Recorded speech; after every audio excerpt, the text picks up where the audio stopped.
My fiancé's lawyer sent an outrageous prenup demanding I waive all rights. I politely refused to sign. She called off the wedding via text. My lawyer knew you weren't serious.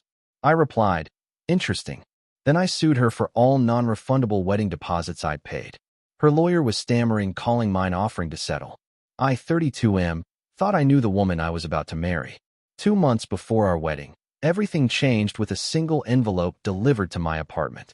The prenup was 47 pages of legal text that essentially boiled down to one message.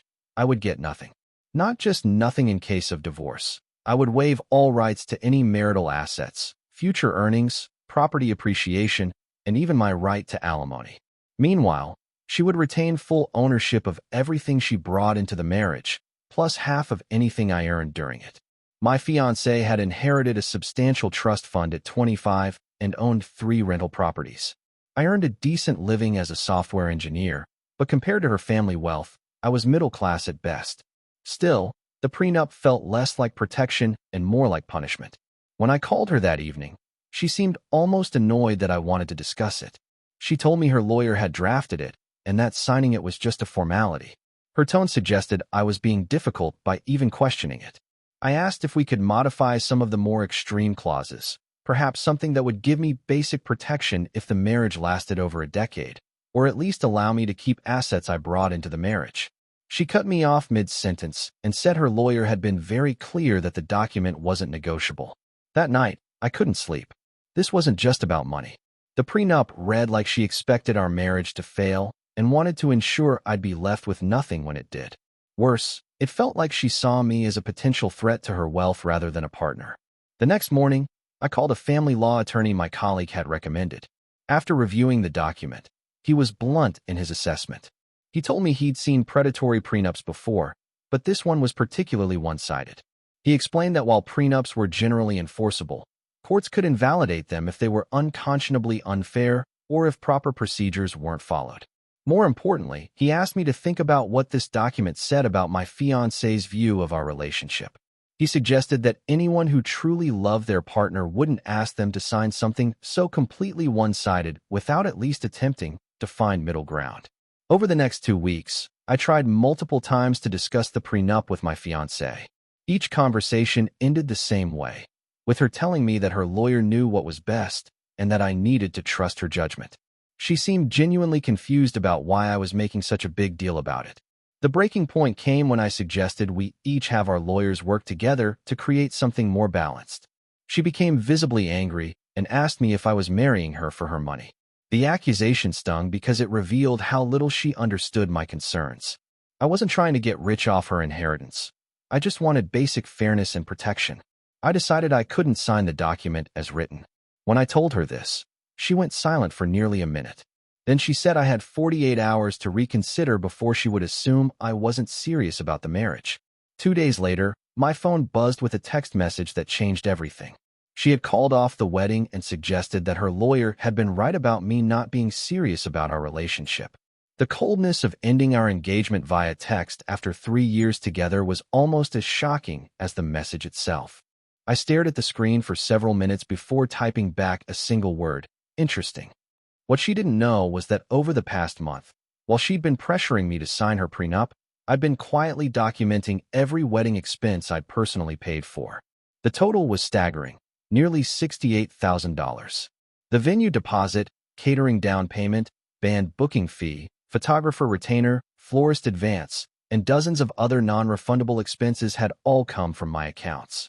She had offered to split costs initially, but when I said I wanted to handle the major expenses as my contribution to our future, she had readily agreed. At the time, paying for most of the wedding had felt like a romantic gesture. I wanted to show her that despite the wealth disparity between us, I was committed to making our day special. Now I realized she had been perfectly happy to let me shoulder the financial burden, while simultaneously preparing legal documents that would prevent me from ever recovering those funds if things went wrong. My lawyer was initially skeptical about pursuing the money. He explained that generally, wedding expenses were considered gifts that couldn't be recovered. However, our situation had some unique factors that might work in my favor. First, she had called off the wedding, not me. Second, I had clear documentation showing that I had paid for specific services that were now canceled due to her decision. Most importantly, there was a pattern of behavior suggesting she had never intended the marriage to be a genuine partnership. The prenup itself became crucial evidence.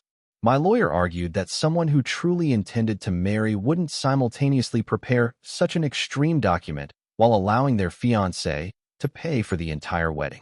It suggested she had been planning an exit strategy while letting me invest heavily in an event she never intended to follow through with. We filed suit 3 weeks after the canceled wedding, seeking reimbursement for all non-refundable deposits and expenses I had paid. The amount totaled $68,437, plus court costs and attorney fees. Her initial response came through her lawyer, the same one who had drafted the prenup. The letter was dismissive and condescending, suggesting that wedding expenses were the natural risk of any engagement and that I was being vindictive because she had exercised her right to end the relationship. But something changed after we submitted our evidence package to the court. My lawyer had meticulously documented not just the expenses, but the timeline of events, copies of our text exchanges, and expert testimony about the unconscionable nature of the prenup she had demanded I sign. Update 1. The first crack in their confidence appeared during depositions. Under oath, my ex-fiancée had to admit that she had never offered to reimburse me for any wedding expenses when she called off the engagement. She also had to acknowledge that she had been aware I was paying for most of the wedding costs, while simultaneously insisting I sign documents that would waive all my financial rights. More damaging was her admission that her lawyer had advised her the prenup was aggressive, and that most people wouldn't sign it without significant modifications. When asked why she hadn't shared this information with me, she claimed she thought I would figure it out on my own. Her lawyer's deposition was even more revealing. He admitted that he had told her the prenup was likely to be challenged in court due to its extreme terms. He also confirmed that he had advised her to consider offering some modifications to make it more reasonable, advice she had chosen to ignore. The turning point came when my lawyer asked him directly whether he thought it was ethical for his client to demand such an extreme prenup while simultaneously allowing her fiancé to pay for their entire wedding. His pause before answering spoke volumes. Within a week of that deposition, her lawyer called mine with an initial settlement offer. The tone was completely different from their earlier dismissive letters. Instead of the confident legal threats, there was now genuine concern about how the case might play out in court. Their first offer was for $30,000, less than half of what I was seeking. My lawyer advised me to reject it, explaining that their willingness to negotiate at all meant they knew their position was weak. I wasn't just angry about the money anymore. The depositions had revealed the calculated nature of her behavior. She had known the prenup was unconscionable, had been advised it wouldn't hold up in court, and had still chosen to use it as a test of my commitment while letting me pay for a wedding she was already prepared to cancel. Update 2. The case took an unexpected turn when my lawyer discovered something that changed everything. During document discovery, we found emails between my ex-fiancée and her family's financial advisor discussing exit strategies in case the marriage didn't work out. The emails dated back to just 2 weeks after our engagement, nearly a year before the prenup incident. They discussed ways to minimize financial exposure if she decided to end the relationship, and specifically mentioned the possibility of letting me pay for wedding expenses since they would be non-recoverable if things fell apart. The emails painted a picture of someone who had been planning for the failure of our relationship from almost the beginning, while outwardly encouraging me to invest more heavily in our future together. Armed with this new evidence, my lawyer filed an amended complaint that included claims of fraud and intentional misrepresentation. The financial exposure for her side suddenly became much more significant. Her lawyer's next call was noticeably more urgent. The settlement offer jumped to $55,000. And for the first time, they suggested we could resolve the matter quickly and quietly. The change in tone was dramatic, from condescending dismissal to genuine concern about prolonged litigation. But I had learned something important about negotiation from watching how my ex-fiancée had handled our prenup discussions. Sometimes, the person who seems to hold all the cards isn't actually in the stronger position. I instructed my lawyer to reject their offer and proceed with our fraud claims. If she wanted to play hardball with extreme legal documents, I was prepared to do the same. The response was swift and telling. Within 3 days, her lawyer called mine again, this time with an offer for the full amount I was seeking plus my attorney fees. The conversation was brief, and my lawyer noted that the other attorneys sounded genuinely rattled. Update 3. The final settlement came together quickly once they realized I wasn't going to accept a reduced amount. The agreement included full reimbursement of my wedding expenses, coverage of my attorney fees, and interestingly, a confidentiality clause that they insisted on including.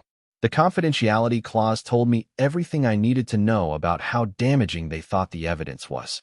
They weren't just concerned about paying me back. They were worried about the broader implications if the details became public. My ex-fiancée's family had significant business interests in our city, and the revelation that she had systematically planned to exploit someone she claimed to love wouldn't have been good for their reputation. The emails about exit strategies were particularly damaging because they showed a pattern of calculating behavior that went far beyond normal prenup protections.